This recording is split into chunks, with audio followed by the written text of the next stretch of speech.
Okay, so it's not the new year. It's mid-May. We're almost halfway through 2022, so we're definitely not starting a new year. But you don't have to wait for New Year to come around to make changes in your life, do you? I mean, in some way, isn't each day actually an opportunity to start new and to think about things differently? But why do that? Well, there's a line in that video clip we just watched. The good start that we seek is rooted in putting God at the center of our lives. Now, that's truth, right? It's truth not just at the start of the year, but at the start of every day. And Christians would nod their heads up and down that, yes, that good start is in putting God at the center of our lives. But the problem is there's also something in every single one of us that pulls us in a different direction. Something that says, my way, not God's way. Me first, not God first. Easiest, not best. Settle, not strive. And that gravitational pull of self is strong. Sometimes really, really strong. Sometimes it almost seems like that it's a black hole of self, that you're being sucked towards self and there's no escape from it, especially since our culture is really reinforcing that my way, me first way of thinking. It's almost like there's this tug of war between my will and God's will, and a lot of the time, my will seems to be winning, which in the short term usually feels kind of good. But in the long term, it often creates a lot of problems. And the solution, Peter says, and here comes the fourth big principle of courageous living, is to learn to think like Jesus. Learn to think like Jesus. I'm reading from 1 Peter chapter 4, beginning at verse 1. Therefore, since Christ suffered in the flesh, arm yourselves with the same way of thinking. With the same way of thinking. So how did Jesus think? Well, let me take you to an event in Jesus' life that I think summarizes Jesus' thinking pretty well. It's right before Jesus goes to the cross. And it's late Thursday evening, after their Passover meal, and Jesus is in the Garden of Gethsemane with his disciples. And Jesus knows what's coming. All right, Jesus knows how hard it's going to be. Jesus knows how painful it's going to be. Jesus knows how much suffering he's going to be going through going to the cross, how agonizing and excruciating it's going to be at every single level of his being. And so Jesus goes to pray about it. He goes to talk to the Father about it. He asks the Father to reconsider not saving us and not his part in it, but the how of the saving us and how that scenario is going to play out. And here's the part that lets us get into how Jesus thinks. I'm reading from Luke chapter 22, verse 41. Jesus says, verse 42. Jesus says, Father, if you are willing, Please take this cup of suffering away from me. Yet, I want your will to be done, not mine. I want your will to be done, not mine. We think me first, right? And Jesus thinks others first. We think my will, and Jesus thinks thy will. I want your will to be done, not mine. Now, before we continue this conversation, I want you to take a few minutes to think about where you have that kind of a back and forth tug of war in your thinking between my will and thy will. Ask yourself this: where right now do I have that? Do I find myself thinking my will, not thy will, be done a lot of the time? Again, where do I find myself thinking rather consistently my will, not thy will? And how do you find culture actually supporting that me first thinking in those areas? Go ahead and talk about that right now.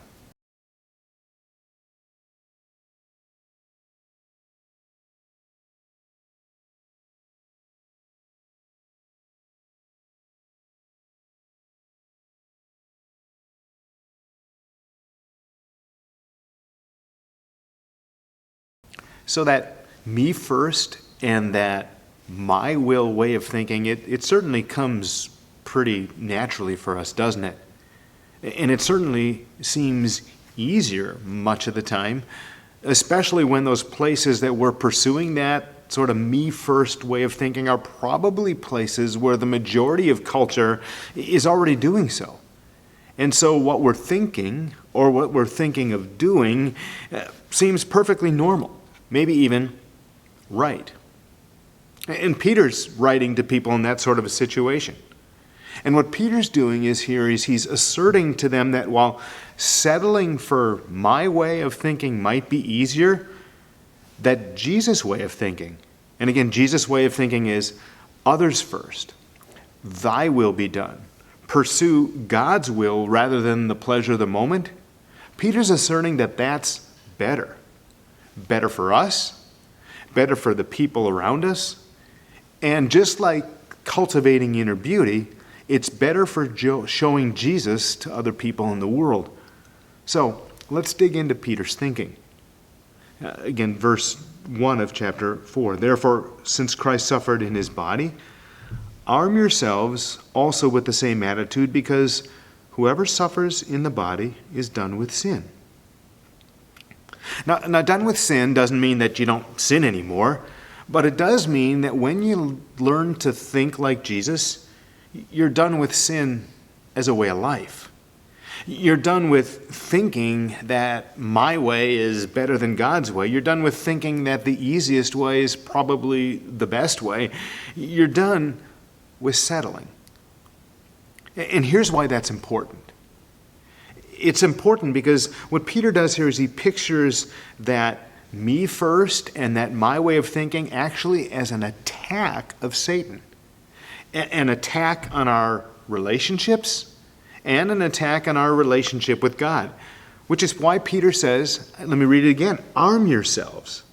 Arm yourselves. What he's telling us to do is that learning to think like Jesus and have the same attitude as Jesus and have the same perspective as Jesus, it's actually a weapon that helps defend us against bad outcomes. I mean, you don't want bad outcomes, right? You don't want cruddy stuff in your life. Nobody does, but Satan's throwing things to try to get you there. And he says, use this Jesus way of thinking as a way of protecting and arming yourself as a weapon against that. I mean, think about it. Do problems in relationships come from people out loving each other and out serving each other and thinking of others before themselves? That's Jesus' way of thinking. Or do they come from people butting heads against each other, each stubbornly insisting on their own way? How about Adam and Eve? What caused problems for them in the garden?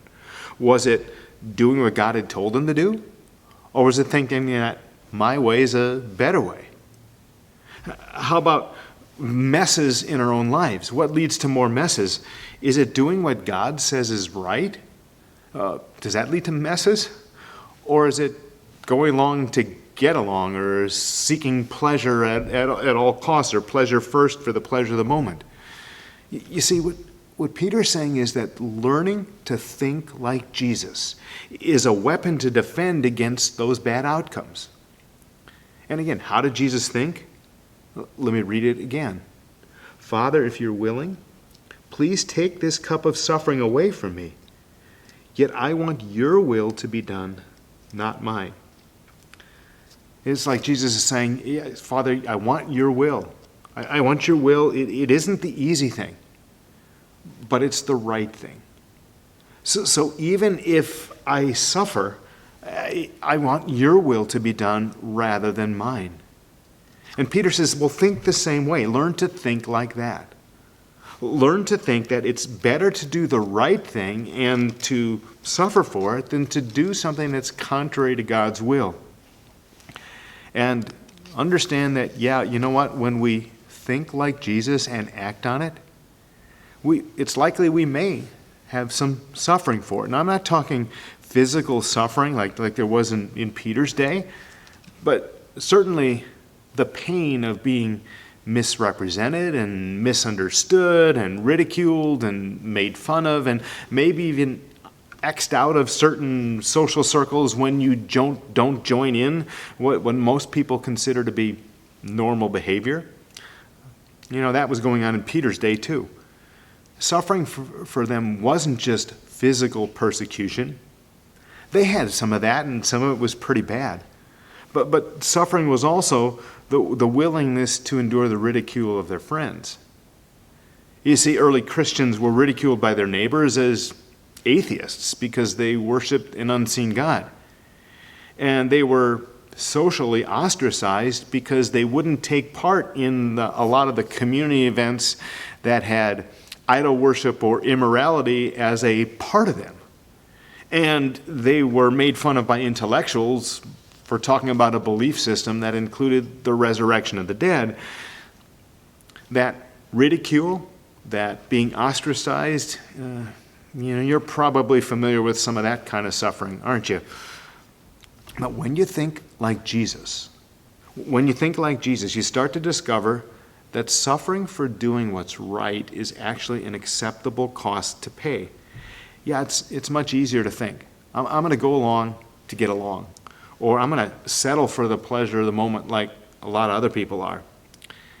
It's easier, but it's also short-sighted. Here's how it's short-sighted. In verse 3, Peter lists several examples that are characteristic of following this physical desire and pleasure first. And in fact, most of those have to do with sexual or substance excesses. Let me read it to you from God's Word translation. You were promiscuous, had sinful desires, got drunk, went to wild parties, and took part in forbidden worship of idols, forbidden worship of false gods. Now, aren't there some physical consequences to excesses in those areas? Think about it. Don't excesses in those areas often lead to all sorts of relational consequences too? How many relationships have been damaged by excesses in those sexual or substance areas? And if you follow along what Peter says in verse 4, he's telling you that culture's not going to understand why you don't participate, why you don't do that anymore, why you wouldn't do what you want, because for culture it's normal. It's even expected. And physical and emotional costs be damned. Peter's culture and our culture were pretty much the same in that regard. My body, my right. I should be able to, so why not? It's legal, so why not? Even sometimes, even if it's not legal, why not? My body, my right, my choice. But here's the question Peter's pushing us toward. Even if you're able to, even if it's legal to, even if it's easy to, should you? should you? Should you? I mean, ask yourself what's healthiest, what's wisest, what's best. And where Peter's pushing these early Christians that he's writing to, he's also telling these new Christians, especially ask what's right. What's God's will for you? Remember, you're learning to think like Jesus thought. And Jesus thought, not my will, but thy will be done. And that's why Peter writes in verse 3, you have spent enough time doing what you used to do. You spent enough time doing what you used to do. Now, here's something that might help in that regard a little bit. You've heard the phrase before, at least if you've been listening to me, think before you speak. And then there's an acronym for that. Is it true? Is it helpful? Is it inspiring? Is it necessary? And is it kind? That really helps with our speech if we think before we speak and ask those questions. I want you to consider, what if you also learned to ask those same questions before you acted? What if you learned to stop and think before you acted? In other words, before you did something, ask yourself, is it true? Meaning, is it clearly right? And you can clearly right according to what God says. Remember, thy will, not my will, be done. Is it helpful? Meaning, will it help someone else with their stuff? Is it inspiring? Meaning, will this be encouraging to others if I do it? Will it lift them up? Will it build them up? Is it necessary? Again, there's that question I just asked before. I can, it's easy, but should I? Should I? Is it wise? Is it necessary? And then, is it kind? Again, what's the kind thing? If I do this, is it going to be a kind thing to do?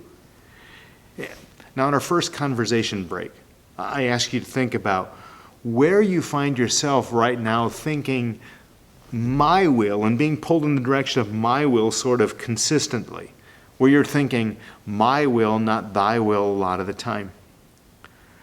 Here's what I want you to do with that now before we move on. I want you to ask yourself about that thing. How would stopping to ask those think questions about that particular pulled in my will direction action that I'm considering taking help me stop and think and act more like Jesus? Now, if you're a parent, here's a bonus reflection for you along these same lines.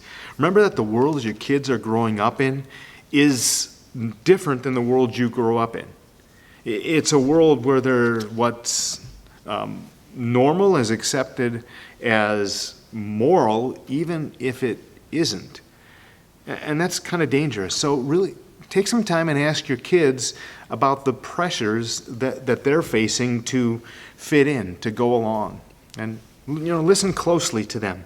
And remember, as you're listening, just to respond with a little, tell me more, and really listen, and then ask, how can you help them say no and still save face? And maybe let them use you as an out or something. Say, oh, my parents. Right? Because when you're helping them to save no and save face, by doing that gives them some time, some room for that inner beauty that they're cultivating and that spiritual maturity to actually have some time and space to safely grow. So they'll have a better chance to grow in thinking like Jesus and instead of thinking like everybody else. Now, that's the bonus thing if you're a parent. Everybody's watching this. I just want to repeat that question I want you to focus in on right now. And that's this. How would stopping to ask those think questions, is it true? Is it helpful? Is it inspiring? Is it necessary? Is it kind? How would stopping to ask those questions about the action I'm considering taking help me think and act more like Jesus?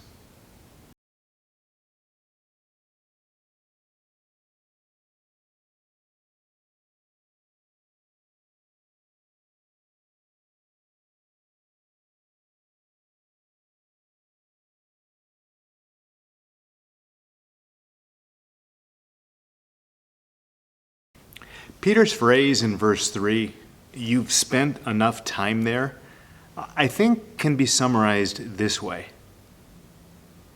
Don't settle. Don't settle for my way when God's way is better. Instead, spend your time pursuing the better and healthier life that Peter's been talking about. Peter's friend Paul put it this way in Romans chapter 12. I'm reading from verse 2. "Don't copy the behavior and customs of this world, but let God transform you into a new person by changing the way you think." And see, when you think like Jesus, when God changes the way you think, to think from my way to thinking like Jesus, you also start to feel differently about things. And you start to act differently too. You start to act in better and in healthier ways. And that's because while thy will isn't usually the easiest, it is the best. Now, Peter gives examples of that in verses 7 to 10. Let me read them for you quickly. "The end of all things is near, therefore be alert and of sober mind, so that you may pray. Above all, love each other deeply, because love covers a multitude of sins. Offer hospitality to one another without grumbling. Each of you should use whatever gift you have received to serve others, as faithful stewards of God's grace in its various forms." Those are the sort of actions that make relationships better and that help us better reflect God to the world. I really want that to sink in, so listen to how the message takes it. Stay wide awake in prayer. Most of all, love each other as if your life depended on it. Love makes up for practically anything. Be quick to give a meal to the hungry, a bed to the homeless, cheerfully. Be generous with the different things God gave you, passing them around so all get in on it. Now we'll talk about those actions a little more in detail in Sunday's on-site message. And if you're part of our online-only community, there's a link to our podcasts in the description of this video. Just go back to the description of this video and click on the link, and it'll lead you right to our podcast section and Sunday's on-site message on the things that you start doing when you start thinking like Jesus. It's going to be up there on Monday. For now, let's land here. How do you get to the place where you more consistently think like Jesus? We've been talking about how it's better, but how do you land at that spot where you're more consistently thinking like Jesus, especially since that old nature is kind of pulling you in the opposite direction? Well, here's 2 simple places to start. Number 1, spend time reading about how Jesus thought. Just spend time reading about how Jesus thought. Now, don't get me wrong, verse of the day is great. I love it. I do it every day. But if you want to think like Jesus, and you want to do that consistently, it helps to read and to reread and to re-reread about the things that Jesus said and did. So what I'm suggesting you do is you add a short little section to your Jesus time and just take a short little section from Matthew or Mark or Luke or John and read that. Doing that is going to help you see how Jesus thought and help you see how this not my will but thy will be done comes out in pretty much every situation Jesus faced, including the kind of things that you're dealing with. Then the second thing, well, daily, because remember that opportunity for a good start is daily. Daily, ask for God's help. Just say, God, I know that my nature is pulling me my way. I want to do things your way. I want to think about others, not just self. I want thy will, not my will, to be done. And you know when you pray the Lord's Prayer, you're actually doing that? When you pray, thy will be done on earth as it is in heaven, you're literally saying, Lord, I want your will to be my will. And I want to want what you want. And I want you to help me want what you want. And I want that to happen not just way in the future. I want that to happen here, right now, in my life today. I want to think about others first, just like Jesus did. I want to think your will, not my will, be done, just like Jesus did. So those two steps, reading Bible that helps you, that tells you about Jesus' life, and asking Jesus help, that's going to help you learn to think like Jesus more consistently. But why do it? Why do it? Why learn to think like Jesus? Why go through all the work and the effort that it takes to change my perspective to fit Jesus' thinking, especially when it likely means that I could endure some sort of suffering or ridicule or abuse or be ridiculed for not going along. And it likely means I'm going to be doing not the thing that's easiest, but it's harder, even though it's best. Well, why do that? Well, it's not to make up for my sins. I mean, Jesus already took care of my sins on the cross. And it's not to make sure I've done enough good to get into heaven. Again, Jesus already did everything for that for me and gives it to me freely. It's because when we think like Jesus, here's what happens. When we consistently think like Jesus, our lives work better. And we better the lives of other people who are in our lives. And we actually bring a little bit of heaven to earth.